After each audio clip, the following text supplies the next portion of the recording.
사랑과 평화가 함께하는 가톨릭 한마당.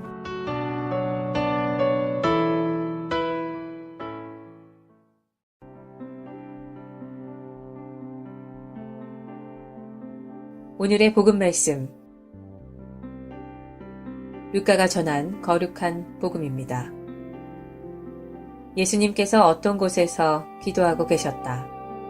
그분께서 기도를 마치시자 제자들 가운데 어떤 사람이 주님, 요한이 자기 제자들에게 가르쳐 준 것처럼 저희에게도 기도하는 것을 가르쳐 주십시오 하고 말하였다. 예수님께서 그들에게 이르셨다. 너희는 기도할 때 이렇게 하여라. 아버지의 이름을 거룩히 드내시며 아버지의 나라가 오게 하소서. 날마다 저희에게 일용할 양식을 주시고 저희에게 잘못한 모든 일을 저희도 용서하오니 저희의 죄를 용서하시고 저희를 유혹에 빠지지 않게 하소서. 주님의 말씀입니다.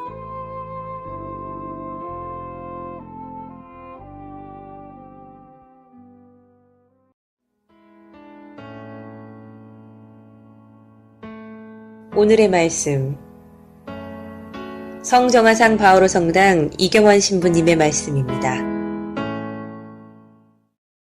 오늘 제1독서에서는 바오로와 바르나바가 예루살렘 사도회의에서 이방인들을 위한 복음 전파의 사도직의 수행을 교회로부터 위임받았다는 것을 바오로 사도가 갈라디아인들에게 보낸 편지 안에서 소개를 하고 있습니다. 근데 이방인에 대한 복음 전파를 위임해준 교회, 그 당시에 교회, 사도들, 계파를 비롯한 사람들을 그 뒤에 바오로 사도가 질타를 했다라고도 전해주고 있습니다. 왜냐하면 그들이 복음 전파를 하는데 모범이 되지 않는 그런 위선적인 표양을 보여주었기 때문이죠. 오늘 일독서에 나와 있듯이 그들은 유다인으로서 그 당시에 그리스도인과 유다인의 어떤 경계가 없었던 상태입니다. 그런 상황에서 베드로를 위시한 그 유다인들, 그 당시에 그리스도인들은 제일 먼저 유대계 그리스도인들이 비유대계 그리스도인들에게 복음을 전했기 때문에 먼저 유대계 그리스도인들은 그리스도인이면서도 유대인이었기 때문에 유대교의 율법을 지키고 있었습니다. 그런데 유대교 율법 안에서는 이방인들과 같이 식사하는 것이, 또 이방인들의 음식을 먹는 것이 금기되어 있었죠. 베드로는 이방계 그리스도교인들을 방문하면서 그들과 서슴없이 처음에는 막 먹다가 유대계 그리스도교 야고보 사도를 따르던 사람들, 혹은 유대계 그리스도교에서 파견되어 온 사람들, 누군지는 확실히 모르지만 그 사람들이 왔다라고 하니까 그들을 의식하고 이방인들과 같이 먹지 않았던 것처럼 그렇게 행동하고 오히려 그들이 있으니까 거리를 두고 하는 그런 모습들을 보면서 바오로 사도가 질타를 한 것이죠. 바로 그러한 위선적인 행동이 표현이 되지 못한다라고 질타를 했습니다. 그래서 바오로는 베드로와 그를 따른 유대계 그리스도인들에게 이렇게 이야기했다고 하죠. 당신은 유다인이면서도 유다인으로 살지 않고 이민족처럼 살면서 어떻게 이민족들에게 유다인처럼 살라고 강요할 수 있습니까? 라고 일독서에서는 반대했다라고 나오는데, 완전히 반대했다라고 나오는데 그 내용은 바로 보는 앞에서 면박을 주었다 혹은 비판을 했다라는 말로 이해를 할 수 있습니다. 말마디를 들으면서 저는 묵상하는 게 있습니다. 오늘날에 복음 전파를 하고 있고 복음화를 위해서 살아가고 있는 우리들도 오히려 비그리스도인들에게, 우리가 복음을 전하는 사람들에게 이런 이야기를 들을 수 있겠구나 라는 생각이 들었습니다. 복음 전파나 선교나 전교, 이 말의 포괄적인 개념으로 우리는 복음화라는 말을 씁니다. 여러분들 들여다 보셨겠지만 그 선교의 밤, 그 주제가 복음을 살며 사랑하며, 말하자면 복음화이죠. 그렇지만 복음화 그러면 왠지 딱딱해 보이니까 쉽게 또 우리가 좀 와닿게 프리한 말이 복음을 살며 사랑하며 라는 말이 아닌가 싶습니다. 이 복음화는 한 10년 전서부터 한국교회 안에서 쓰여지기 시작한 말인데, 선교, 전교가 왠지 교회를 전하고 또 사람을 끌어서 성당 안으로, 교회 안으로 이끌어들이는 그런 개념이라면 이 복음화는 좀 더 포괄적인 개념으로 사용하기 때문에 복음화라는 말을 더 많이 쓰고 있습니다. 이 선교와 전교, 이 말과 복음화는 사실은 포괄적인 말로만 이야기한다라고 하지만 사실은 굉장히 다른 개념입니다. 복음을 살게 하고 또 복음의 진리가 삶의 가치가 되도록 그 문화를 형성하는 것을 복음화라고 말할 수 있겠죠. 그러기 위해서는 먼저 복음을 전하는 주체인 우리 자신이 먼저 복음화되어 있지 않으면 다른 이에게 복음을 전하는 것뿐만 아니라 우리 스스로도 복음화의 분위기 또 터전 문화가 아닌 그런 삶의 자리 안에서 복음화된 삶을 살기 어렵기 때문에 그런 것이죠. 예수님은 오늘 복음을 통해서 완전 복음화된 삶을 사셨다라는 느낌을 주고 있습니다. 자신이 살아가신 기본적인 터전인 제자단 안에서부터 복음화를 실현시켜서 살아가신 것이죠. 그래서 오늘 복음의 제자들이 본인들도 예수님이 살아가신 그 복음화된 그 삶 안에 들어오고 싶어서 예수님께 요청하고 있습니다. 저희에게도 좀 가르쳐 주십시오. 오늘날 살아가고 있는 우리들에게도 이것이 필요하지 않을까 싶습니다. 이 세상을 복음화하려는 마음 없이 단순히 교회를 확장시키고 또 신자 수를 늘리려고 하는 그런 마음으로는 먼저 우리 자신의 복음화를 들여다보고 성찰치 않을 것이고, 그렇다면 바오로 사도의 비판 또한 우리는 모면하지 못할 것입니다. 바오로 사도가 어떻게 보면 기존의 유대계 그리스도교인들로부터 복음을 전해 들은 사람이죠. 받은 사람입니다. 나중에 복음화된 사람입니다. 하지만 바오로 사도가 오히려 베드로를 또 이전에 자기를 복음화시켜준 사람을 비판한 것처럼 어떻게 보면 우리가 아무리 복음을 전하고 또 그들을 교화시켰다 하더라도 우리가 복음화된 삶을 살지 못한다면 오히려 우리가 복음을 전해준 사람들로부터 바오로 사도가 이야기한 이야기를 들을 수 있다는 얘기입니다. 바로 이렇게 여러분은 그리스도인이면서 그리스도인답게 살지 못하면서 어떻게 우리에게 어떻게 믿지 않고 있는 우리들에게 그리스도인답게 살라고 할 수 있습니까? 라는 이야기를 들을 수 있다는 얘기죠. 제자들이 예수님께 어떻게 하는지 가르쳐 달라고 했던 것처럼 우리들도 늘 그런 자세가 필요할 것입니다. 그리고 또한 그렇게 된다면 제자들이 예수님께 어떻게 하는지 가르쳐 달라고 했던 것처럼 우리 주위의 사람들이 어떻게 해야 당신처럼 기쁘고 행복하게 또 그리스도인을 살 수 있냐고 좀 가르쳐 달라고 요청할 수 있을 거란 생각이 듭니다. 바로 그러한 삶을 살아 나가는 것이 복음화가 아닐까 싶습니다. 우리의 삶이 복음화되어 있고 늘 복음화를 지향하면서 살아갈 수 있도록 복음화에 대해서 좀 더 생각하고 내 자신서부터 복음화되는 삶을 살 수 있도록 노력해야 되겠습니다. 아멘.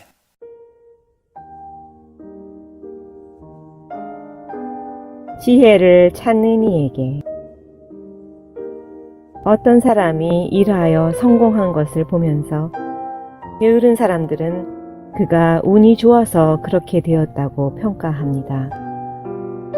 절약하는 버릇이 없는 사람은 이미 가난에 시달리는 사람입니다.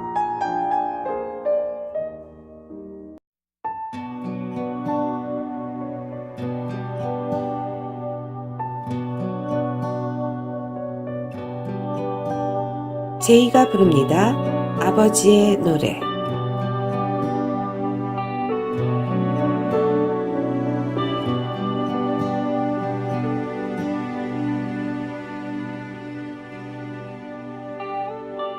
수많은 노래들 중 가장 뛰어난 노래, 나를 향한 아버지의 노래.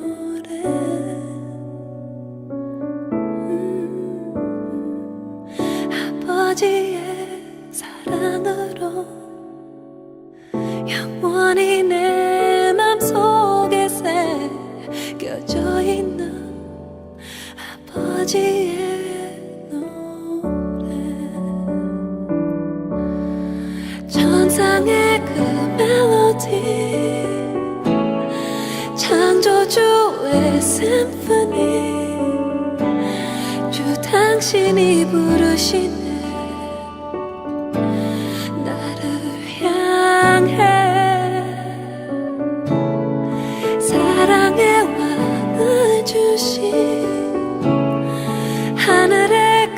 신비를 주 당신이 부르시네 나를 향해 수많은 노래들 중 가장 뛰어난 노래 나를 향한 아버지의 노래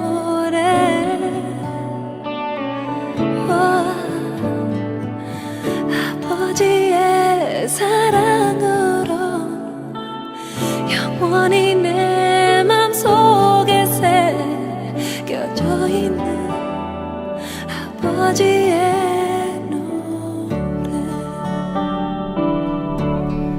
천상의 그 멜로디 창조주의 심포니 주 당신이 부르시네 나를 향해 사랑의 왕을 주신 하늘의 그 신비를 당신이 부르시네 나를 향해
시카고 지역 카톨릭 한인 공동체 소식과 공지사항을 전해드리는 카톨릭 한마당 게시판 시간입니다.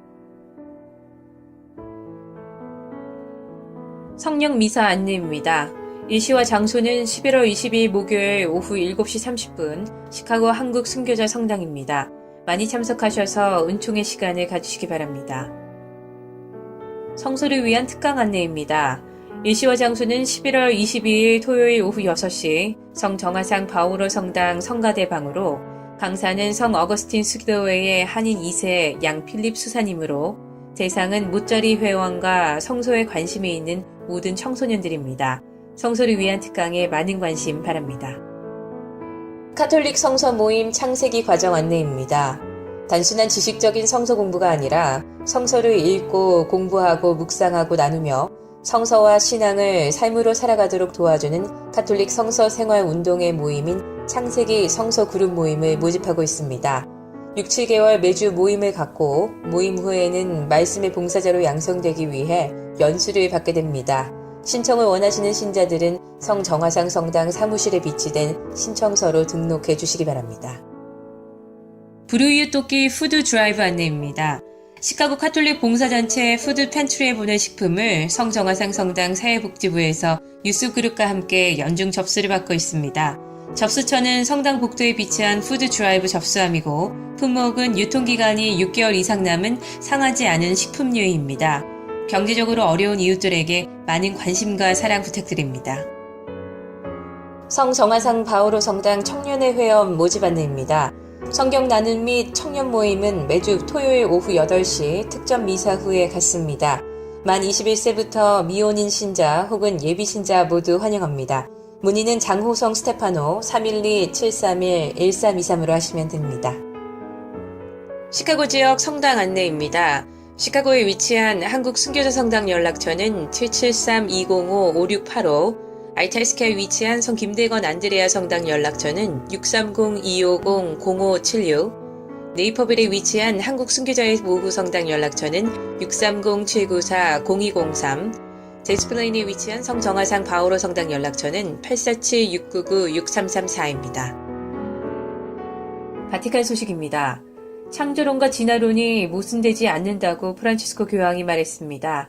교황은 지난 10월 27일 바티칸에서 열린 교황청 과학원 회의에 참석해서 생명이 진화한다는 논리가 가톨릭 교회 가르침과 충돌하지 않는다면서 우주의 시작인 빅뱅 이론과 진화론 또한 하느님의 계획이라고 설명했습니다. 교황은 또 오늘날 과학자들이 우주의 기원이라고 믿는 대폭발과 진화론은 하느님 역할을 부정하지 않는다면서 진화를 이야기하려면 원천적으로 진화할 존재가 창조돼야 하기 때문이라고 설명했습니다.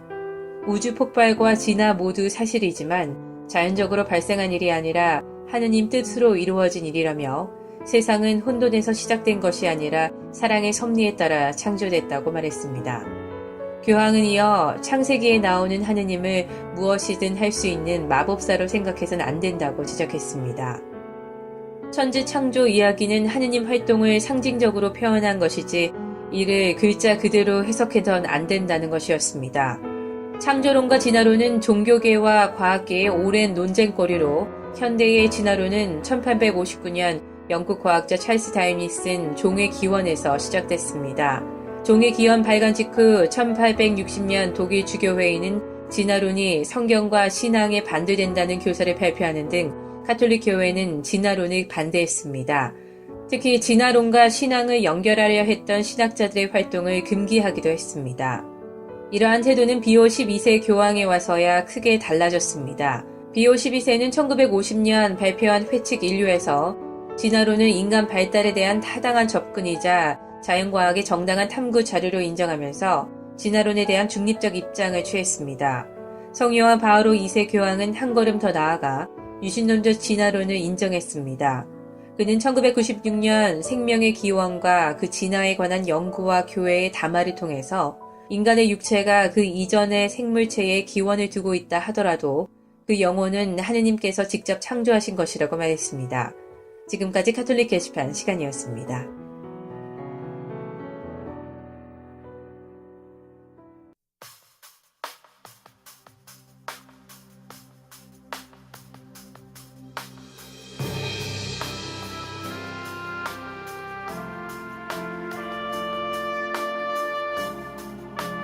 한덕훈 스테파나 신부의 노래기도 주님 닮은 보물.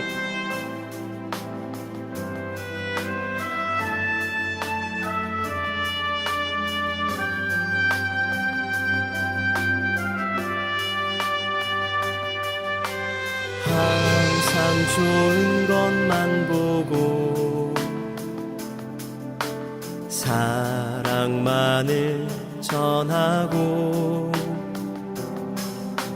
늘 깨끗함 속에 아름다운 소리 듣고 그 눈으로 주님 보고 입으로 주님 부르고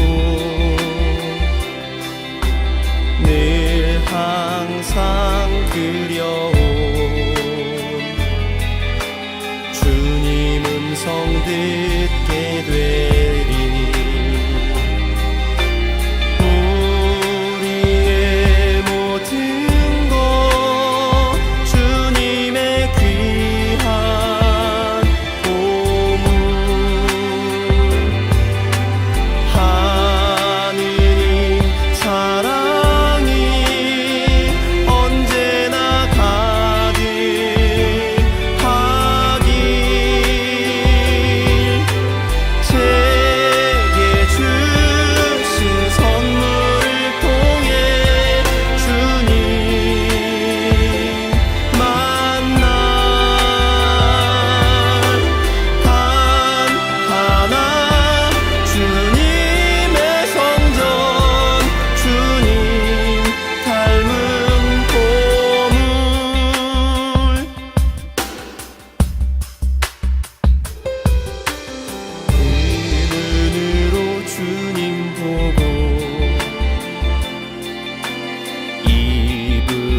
주님 부르고 늘 항상 그려온 주님 음성 듣게 되리. 우리의 모든 것 주님의 귀한 보물. 하느님 사랑이 언제나 가득하길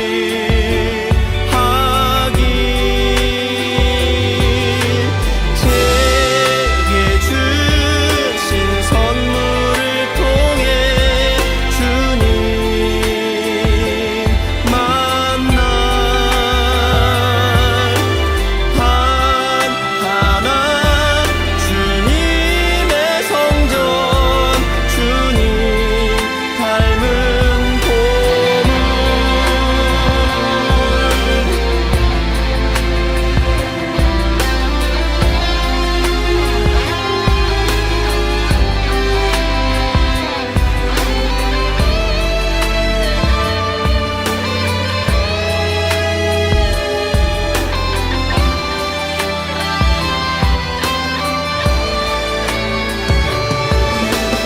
제게 주신 선물을 통해 주님 만날 단 하나 주님의 성전 주님 닮은 봄.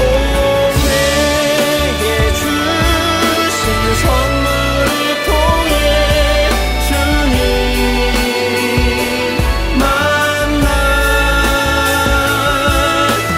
단 하나 주님의 성전 주님 닮은 보물.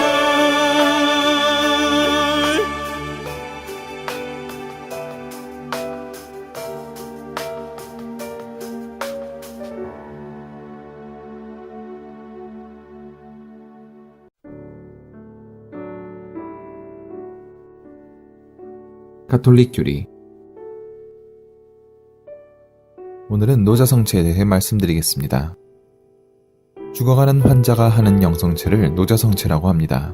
이미 초세기부터 교회는 순교에 임박하여 죽음의 시점에 있는 그리스도인들에게 마지막으로 주는 음식으로 성체를 나눠주던 관습을 시행해 왔습니다.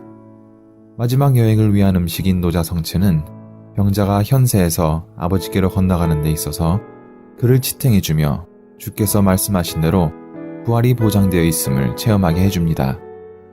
노자성체를 영하는 것은 그리스도인이 세례받은 날로부터 상속받고 있는 영원한 생명에 대한 신앙을 의미 있게 증거하는 것입니다.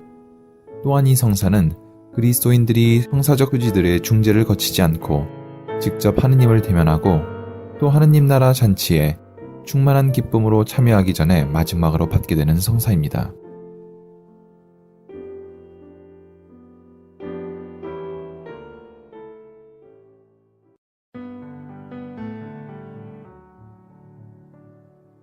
성인들의 생애. 성녀 제르트루다. 흔히 위대한 제르트루다로 불리는 성녀는 5살이 되던 1261년 아이슬레벤에 있는 헬프타 시토의 수녀원 학교에 입학하였습니다. 성녀 제르트루다는 수녀원장의 동생이면서 수련장이었던 성녀 맥틸다 수녀 밑에서 개방적이고 휴머니즘적인 교육을 받았습니다. 15세 때 학교를 마치고 수녀회에 입회하였는데 그녀의 지적 열망과 타고난 지능으로 베네딕투스 성인의 영성뿐 아니라 음악, 문학, 문법학, 예술 등에 능통하였습니다. 그런데 1281년 1월 27일 예수의 발현을 체험하고 나서는 세속적인 학문의 흥미를 잃고 오로지 성서와 교부들의 저서 그리고 전례에 관심을 집중하였습니다. 또한 그녀의 생활은 하느님과의 친밀한 영적 체험의 연속이었습니다. 그녀의 삶과 그리스도의 발현, 그리고 하느님으로부터 받은 신비로운 은총적 계시를 다룬 5권의 책이 하느님의 사랑의 사자로 대표적인 저서입니다. 그녀의 신심의 특징은 예수 성심에 대한 강렬한 사랑의 체험과 헌신이었습니다. 그래서 그녀는 영성사에서 예수 성심의 신학자라고 불리었고 예수 성심 공경을 시작한 선구자 혹은 첫 사도로 여겨졌습니다. 그녀는 중세의 신비의 신학과 신비주의에 중요한 기여를 하였으며 특히 13세기 독일 교회 안에서 가장 위대한 신비가로 여겨지며 그녀의 풍부한 신비 경험으로 독일의 테레사라고도 칭해집니다. 1302년 11월 16일 헬프타 수도원에서 중병을 앓던 그녀는 아, 신랑이 오신다라고 외치면서 세상을 떠났습니다. 이때 그녀의 나이는 45세였습니다. 제르트루다는 성인품에 올려지지 않았지만 1606년 교황청으로부터 공식 전례의 기도, 독서, 찬가에서 그녀를 공경할 수 있다는 승인을 받았습니다. 1738년 교황 클레멘스 12세는 다른 제르트루다 성녀와 구별하고 그녀의 영적인 깊이를 재평가하면서 위대한 이라는 칭호를 부여하였습니다.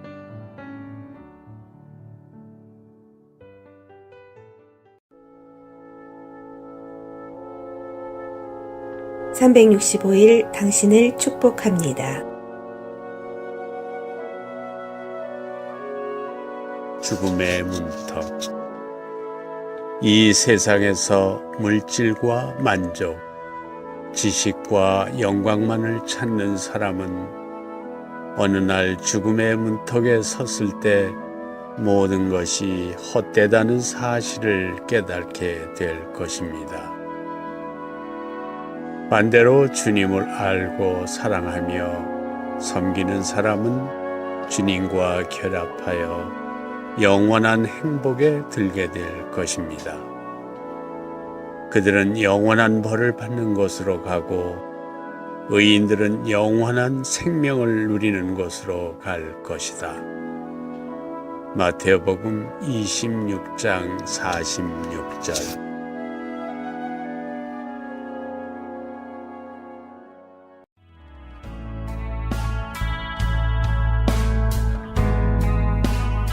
지금까지 시카고 성정화상 바오로 성당 제공 가톨릭 한마당이었습니다.